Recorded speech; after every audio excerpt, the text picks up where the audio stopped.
Welcome to The Explainer. Today, we're diving into one of the longest and, frankly, one of the most brutal conventional wars of the 20th century, the Iran-Iraq War.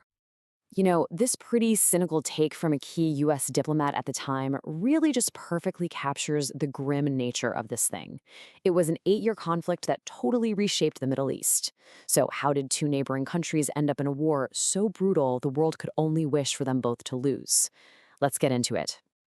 To really get why this war kicked off on September 22nd, 1980, you have to look at the two men at the absolute center of the storm.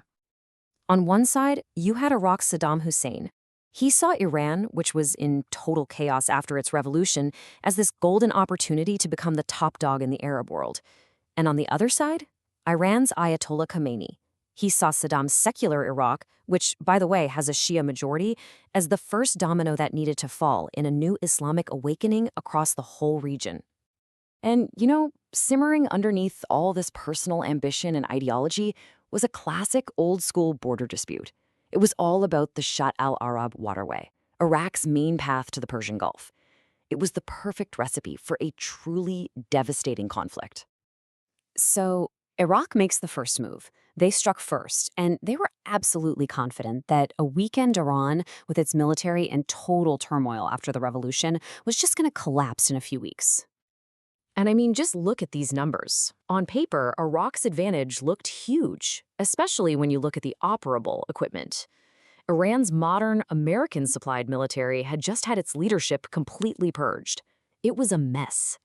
Saddam figured a quick victory was practically in the bag. But that quick victory? Yeah, it never came. The invasion just ground to a halt. Instead of collapsing, the Iranian people rallied behind the revolution. And against all odds, Iran's military and its new, incredibly zealous Revolutionary Guard got their act together, launched a series of counteroffensives, and actually pushed Iraq all the way back to the pre-war borders by the middle of 1982.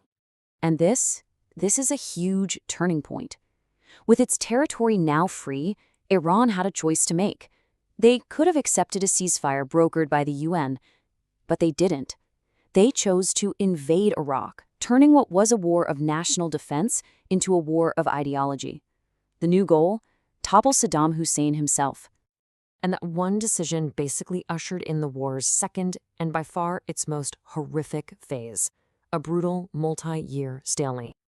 People often compare this period to the First World War, and honestly, for good reason.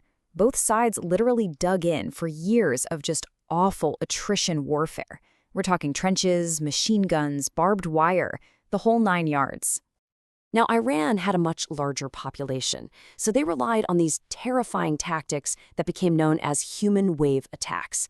Now, they were often more organized than the name sounds, but still, they sent thousands of infantry, including young volunteers from the Basij militia, to try and break through Iraq's fortified lines, and the human cost was just staggering.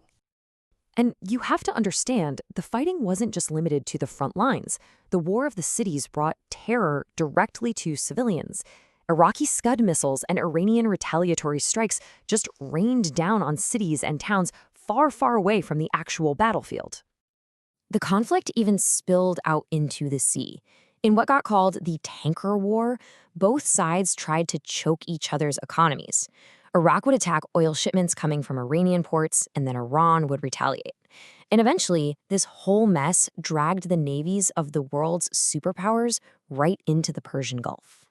So this is where the international picture gets really complicated. See, most of the world was way more afraid of an Iranian victory and the spread of its revolution than they were of Saddam's ambitions. So the world basically tilted, and decisively, toward Iraq, with weapons, intelligence, and billions in financial aid. And here's the truly horrifying part.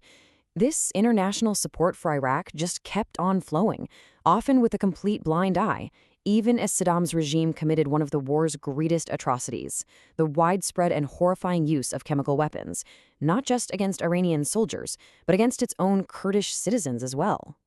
Okay, so after years of this just grinding, bloody stalemate and unbelievable casualties, the momentum finally shifted one last time. By 1988, the numbers really tell the whole story.